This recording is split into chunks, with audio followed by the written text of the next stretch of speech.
Hello everyone, welcome back to some more Kerbal Space program. Today we're going to go through another training scenario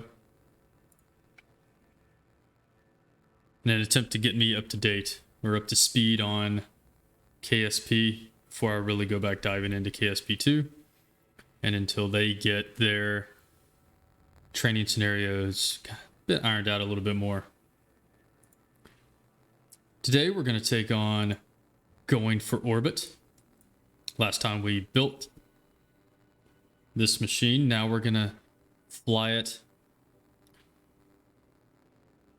I know I saw that some people are having trouble completing the scenario, that there's a aspect of it that's a little tricky to actually get it where they want you to go.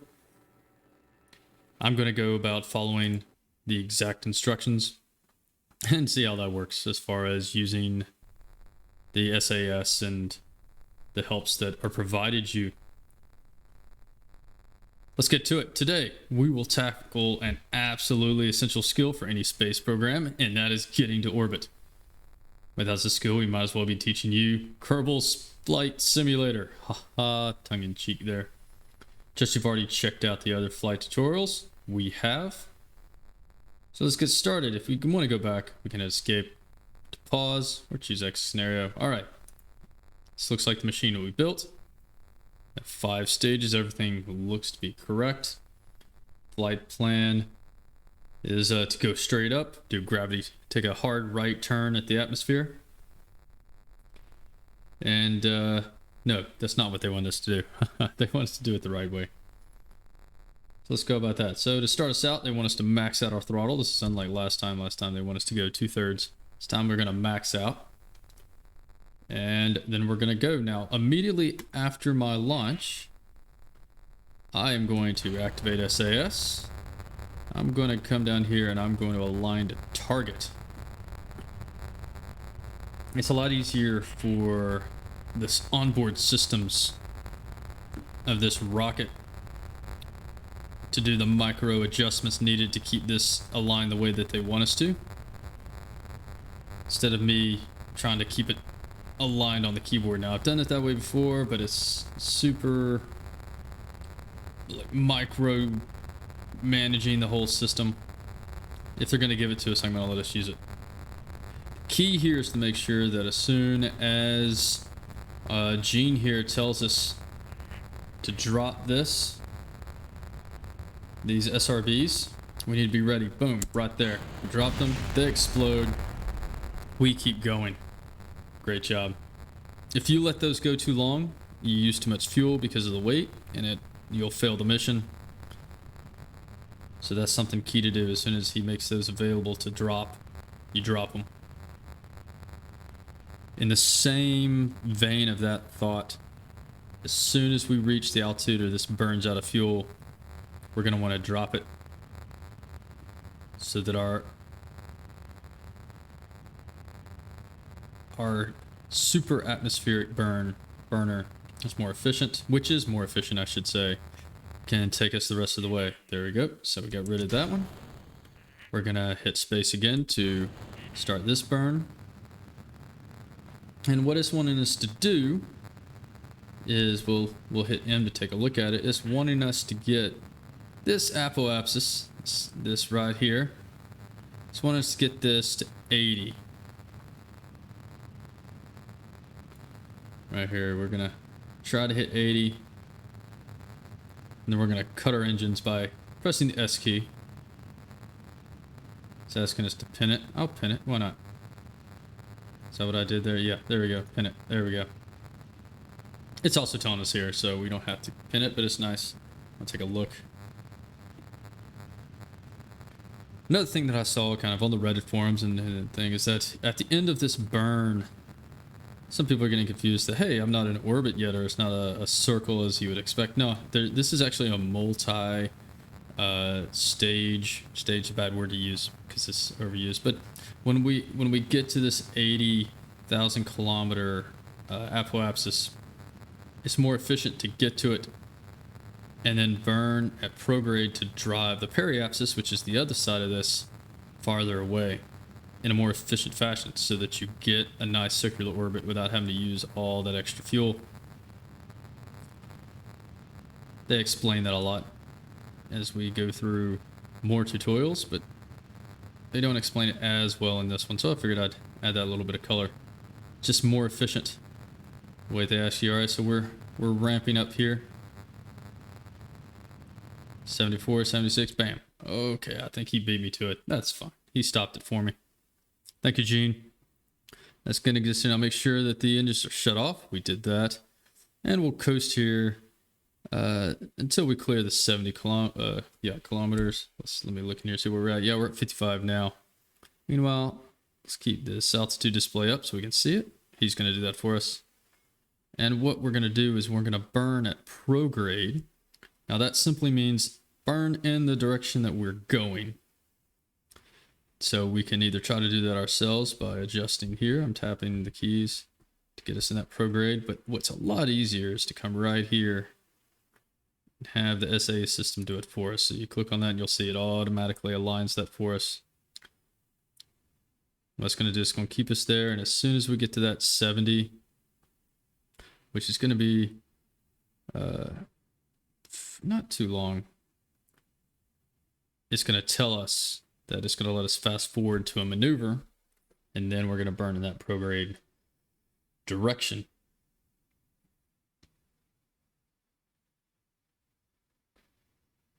Meanwhile, let's just look around.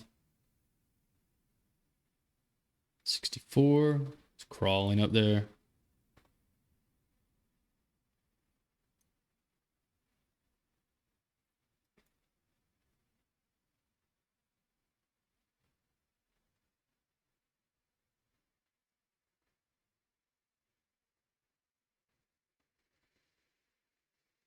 It's interesting how they made us over-engineer this craft for this particular mission, but I get it. It's so that you add these, the side boosters here, so you twist more efficiently, and you use the fuel here for that maneuver. It makes moves easier, and then in the onboard charging, you're not going to run the risk of getting stranded. Oh, here we go. It's going to let us warp ahead. This can get us... So the thing here is just showing us that we could warp to get to our apoapsis location. Yep. And it's going to stop us well before we get there in this tutorial. When you do it outside the tutorial, it's not. Ah, they're right there. There we go. We want to orient our vessel. Now it's going to tell us that we want to accelerate in the direction so that we fall past. That's what orbiting is. It's falling and just continually missing the Earth.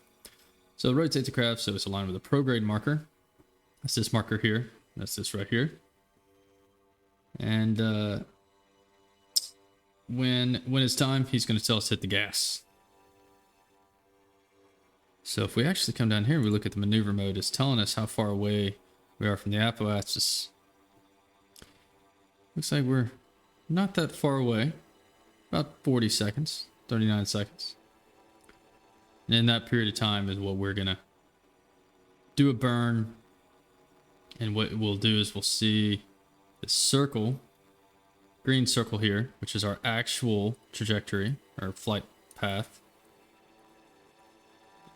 We'll meet this orange one right here, which is our planned based on the maneuver path. We're going to burn for 83 meters per second. That's how much delta V we're going to burn, which isn't that much actually. And he's going to tell us to go. Boom, throttle up. We're going to burn and hit X as soon as it hits 0. There we go. That's it. And you notice it got our apoapsis here, periapsis on the other side. We are in an orbit. Looks like officially in orbit. That Gene certified it for us. Hopefully you can see the difference between the suborbital hop, which is we did earlier in the earlier missions, and this one. That's how we designed our rocket to accelerate reasonably through the descent. And that makes sense because they had the smaller rockets and then had the second stage, which was the kind of mid-range rocket, got us through the atmosphere. And then once we got into an orbital altitude, we have that Terrier rocket that we built to get us more efficient in space, burns less fuel. So this is the end scenario. We pass scenario. You supposedly can get into orbit and stay there. If you want to get down, it's the opposite of what we did before. I can walk through that real quick. In order to go up and extend that periapsis, you go prograde, which is forward, retrograde, which is going backwards. If I hit this, let's see, you'll actually see the craft. Turn around, I'll say retrograde, and it's pitching. And what that's doing is you're burning in the opposite direction that you're going. So that retrograde means you're powering against your current momentum, your current trajectory. Notice.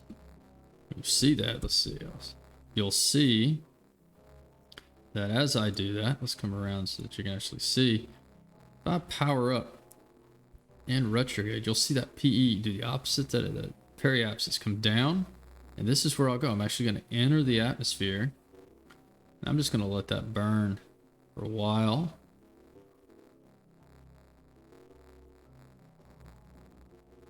Yeah, see, and that's going to have me. Let's see, where does that have me falling? It's going to have me falling. Oh, I have a little bit of fuel left. Yep, it's got me. So here, my current altitude, somewhere in the 79 kilometers. Oh, and we're out of fuel and slowing down. Right, so with that, I want to lose. I don't need this engine anymore.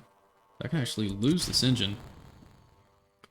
And I'm going to remain in this retrograde trajectory so that I'm going into the atmosphere bottoms first.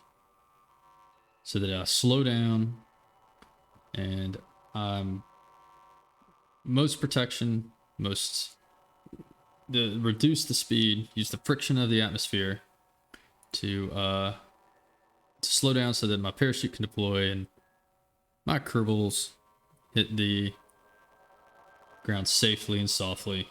Let's see, and Valentina here, she lives a long and happy life and has a good career. Oh, here we go. We drop below 70. Music stops because we're entering our descent. You'll notice this is where our descent is actually speeding up because we don't have a high friction coefficient with the atmosphere yet. And as soon as we start entering the atmosphere, you're going to see things start to heat up, both literally and figuratively.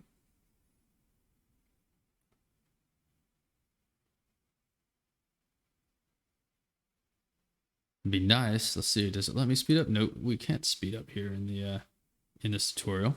But we're going to finish this out. We're going to see this through. Appreciate you staying with me. You're welcome to do this. Like I said, the scenario itself is over. You learned everything that you thought you should learn. I think in the next scenario, which we'll go over, is the working in orbit. Oh, here we go. Yep. So now we're entering the atmosphere here around 40,000 kilometers. And notice our speed has now slowed down. We're going to need to get down to below 300 or so meters per second before our sheet can deploy. And you notice, remember that in the build, we set it at 1,000 kilometers above the surface. But yeah, we're slowing down really quick. If we were turned around the other way, face more like a bullet, we would not be slowing down. You may have seen that in some of your other attempts. Yeah, oh, look at that. That's a nice view of space right there. The small we are against the whole thing. And we're getting on 14. We're getting down to... I'm going to go ahead. Let's see here. We're white. Our parachute looks like it's good to be deployed. I'm going to go ahead and pull it. Now, it's not going to kick off again until the pressure's right and the altitude is right. So we're at 10,000. It's not going to kick off for another few thousand feet.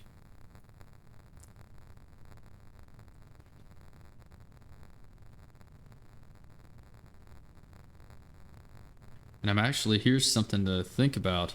This current is over sea level. That's what that denotes. We click it again, it's over land. So if we go that back and forth, we're actually 3,000 meters above the land. Difference in sea level.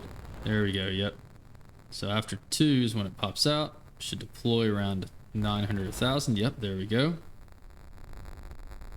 Now we're at 300 meters per second.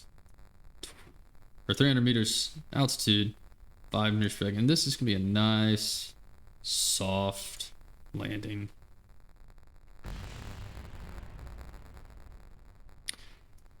Actually, I heard that was our engines landing somewhere. I should have kept track of those. Hitting the ground and exploding, which is not what we want to do. We want to lightly settle to the ground. 120 meters. This is another thing. If you're watching, if I go to sea level, I'm thinking I have a lot more time to deploy. Need to make sure that you know exactly where you are on, relative to the surface. If you're being a little more deterministic with your deployment of stages, you want to make sure that you have this set to whichever is applicable. And there we go. We are there. I am going to give Valentina. Let's try to do this. Oh wait, there we go. EVA. Let's let her get out. Oh, she's right here. Oh, let go. Let's walk around.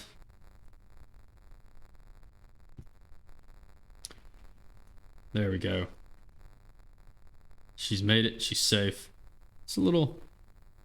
We have external lights. Nope. Not gonna miss the lights. Can I hit lights? No, I don't have flashlights. Oh well. We're safe. Valentina's on the ground. We made it. Thanks for taking the journey with me. Have a good one.